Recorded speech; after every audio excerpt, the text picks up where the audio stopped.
नमस्कार दोस्तों, स्वागत है आपका मौर्य कॉम्पिटिटिव एग्ज़ाम में। आज हम पढ़ने वाले हैं मानव मस्तिष्क यानी ब्रेन का पूरा चैप्टर बिल्कुल आसान भाषा में लाइन बाय लाइन एक्सप्लेनेशन के साथ। इस वीडियो में हम समझेंगे मस्तिष्क क्या है, मस्तिष्क की स्थिति और भार, मस्तिष्क की सुरक्षा, मस्तिष्क की संरचना, cerebrum, thalamus, hypothalamus, mid brain, hind brain, neuron, reflex action और अंत में एग्ज़ाम में पूछे जाने वाले इम्पॉर्टेंट MCQs भी करेंगे। तो वीडियो को पूरा देखना क्योंकि आज का चैप्टर कॉम्पिटिटिव एग्ज़ाम के लिए बहुत इम्पॉर्टेंट है। मस्तिष्क, ब्रेन क्या है? सबसे पहले समझते हैं कि ब्रेन क्या होता है। मस्तिष्क मानव शरीर का सबसे महत्वपूर्ण अंग है। यह शरीर की लगभग सभी क्रियाओं को नियंत्रित करता है। हमारा सोचना, समझना, याद रखना, बोलना, भावनाएं महसूस करना, चलना, शरीर को नियंत्रित करना, ये सब मस्तिष्क का काम है। दोस्तों, ब्रेन केंद्रीय तंत्रिका तंत्र यानी CNS का मुख्य भाग होता है। CNS के दो भाग होते हैं, पहला ब्रेन यानी मस्तिष्क, दूसरा स्पाइनल कॉर्ड यानी मेरुरज्जु। इसीलिए एग्ज़ाम में पूछा जाता है कि CNS किन से मिलकर बना है, तो आंसर होगा ब्रेन प्लस स्पाइनल कॉर्ड। मस्तिष्क की स्थिति और भार। अब बात करते हैं ब्रेन की स्थिति यानी लोकेशन की। मस्तिष्क हमारे सिर में खोपड़ी यानी स्कल के अंदर सुरक्षित रहता है, इसलिए बाहर से चोट लगने पर भी ब्रेन सीधे प्रभावित नहीं होता। अब इसके भार की बात करें। एक सामान्य पुरुष के मस्तिष्क का औसत भार लगभग 1400 ग्राम होता है और महिला के मस्तिष्क का औसत भार लगभग 1250 ग्राम होता है।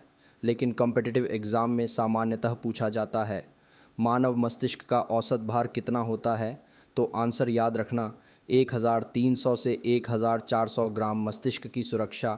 अब सवाल आता है कि हमारा ब्रेन सुरक्षित कैसे रहता है। मस्तिष्क की सुरक्षा तीन चीज़ें करती हैं। पहली स्कल यानी खोपड़ी, दूसरी मेनिंजेस यानी झिल्लियाँ, तीसरी CSF फ्लूइड। सबसे पहले स्कल की बात करें। खोपड़ी कठोर हड्डियों से बनी होती है जो ब्रेन को बाहरी चोटों से बचाती है। अब आते हैं मेनिंजेस पर। मेनिंजेस 3 झिल्लियाँ होती हैं, एक डूरा मटर सबसे बाहरी झिल्ली, 2 अराक्नॉइड मेटर बीच वाली झिल्ली, 3 पिया मटर सबसे अंदर की झिल्ली। एग्ज़ाम ट्रिक, बाहर से अंदर याद रखो, डूरा, अराक्नॉइड, पिया। अब आते हैं CSF यानी सेरेब्रोस्पाइनल फ्लूइड पर। यह एक तरल पदार्थ है जो ब्रेन को शॉक एब्जॉर्बर की तरह सुरक्षा देता है। मतलब अगर झटका लगे तो ब्रेन को नुकसान कम होता है। इसीलिए एग्ज़ाम में पूछा जाता है CSF का मुख्य कार्य क्या है, तो आंसर होगा शॉक एब्जॉर्बर का काम करना। मस्तिष्क की संरचना अब समझते हैं। ब्रेन की स्ट्रक्चर यानी संरचना। मस्तिष्क को 3 भागों में बांटा जाता है। 1 फोर ब्रेन अग्र मस्तिष्क, 2 मिड ब्रेन मध्य मस्तिष्क, 3 हिंड ब्रेन पश्च मस्तिष्क। इनमें सबसे बड़ा भाग फोर ब्रेन होता है। फोर ब्रेन के भी 3 भाग होते हैं, सेरिब्रम, थैलेमस, हाइपोथैलेमस। अब एक एक करके समझते हैं। सेरिब्रम। सेरिब्रम मस्तिष्क का सबसे बड़ा भाग होता है। लगभग 80% ब्रेन इसी का होता है।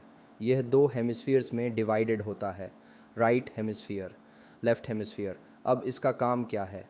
सोचना, समझना, याद रखना, सीखना, निर्णय लेना, भाषा बोलना और इच्छा अनुसार कार्य करना, यानी हमारे हायर मेंटल फंक्शंस का सेंटर सेरिब्रम होता है। एग्ज़ाम पॉइंट, सबसे बड़ा भाग कौन सा है? Answer cerebrum. लगभग 80% ब्रेन किसका होता है? Answer cerebrum, thalamus plus hypothalamus. अब आते हैं थैलेमस पर। थैलेमस को ब्रेन का रिले सेंटर कहते हैं। क्यों? क्योंकि यह शरीर से आने वाले संदेशों को सेरिब्रम तक पहुंचाता है। इसीलिए एग्ज़ाम में पूछा जाता है रिले सेंटर ऑफ ब्रेन किसे कहते हैं, तो आंसर होगा थैलेमस। अब बात करते हैं हाइपोथैलेमस की। यह छोटा होता है लेकिन बहुत महत्वपूर्ण भाग है। इसका काम शरीर का तापमान नियंत्रित करना, भूख नियंत्रित करना, प्यास नियंत्रित करना, नींद नियंत्रित करना, भावनाओं को नियंत्रित करना। एग्ज़ाम क्वेश्चन, नींद को कौन नियंत्रित करता है? Answer hypothalamus. भूख और प्यास नियंत्रित कौन करता है? Answer hypothalamus, mid brain plus hind brain. अब बात करते हैं मिड ब्रेन की। मिड ब्रेन फोर ब्रेन और हिंड ब्रेन को जोड़ता है। इसका मुख्य कार्य आँख और कान से जुड़ी प्रतिक्रियाओं को नियंत्रित करना, जैसे तेज़ रोशनी देखकर आँख बंद करना, तेज़ आवाज़ सुनकर प्रतिक्रिया देना, एग्ज़ाम क्वेश्चन। आँख और कान की प्रतिक्रियाओं को कौन नियंत्रित करता है? Answer mid brain. अब आते हैं हिंड ब्रेन पर। हिंड ब्रेन के 3 भाग होते हैं, सेरिबेलम, पोन्स, मेडुला ऑब्लोंगाटा। एग्ज़ाम में बहुत पूछा जाता है, हिंड ब्रेन के कितने भाग होते हैं? आंसर 3, सेरिबेलम, पोन्स और मेडुला। सेरिबेलम शरीर का संतुलन बनाए रखता है, चलना, दौड़ना, शरीर का बैलेंस मेंटेन करना इसका काम है। अब पोन्स की बात करें, पोन्स मस्तिष्क के भागों को आपस में जोड़ने का काम करता है और ब्रीदिंग में सहायता करता है।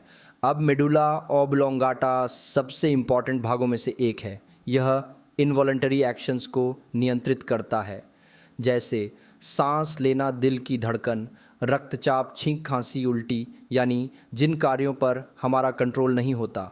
न्यूरॉन। अब समझते हैं न्यूरॉन क्या है। न्यूरॉन तंत्रिका तंत्र की संरचनात्मक और क्रियात्मक इकाई है, मतलब नर्वस सिस्टम की बेसिक यूनिट। इसके 3 मुख्य भाग होते हैं, cell body, dendrites, axon. Dendrites संदेश रिसीव करते हैं, सेल बॉडी कंट्रोल सेंटर होता है, एक्सॉन संदेश को आगे भेजता है, यानी शरीर में सिग्नल ट्रांसफ़र करने का काम न्यूरॉन करता है।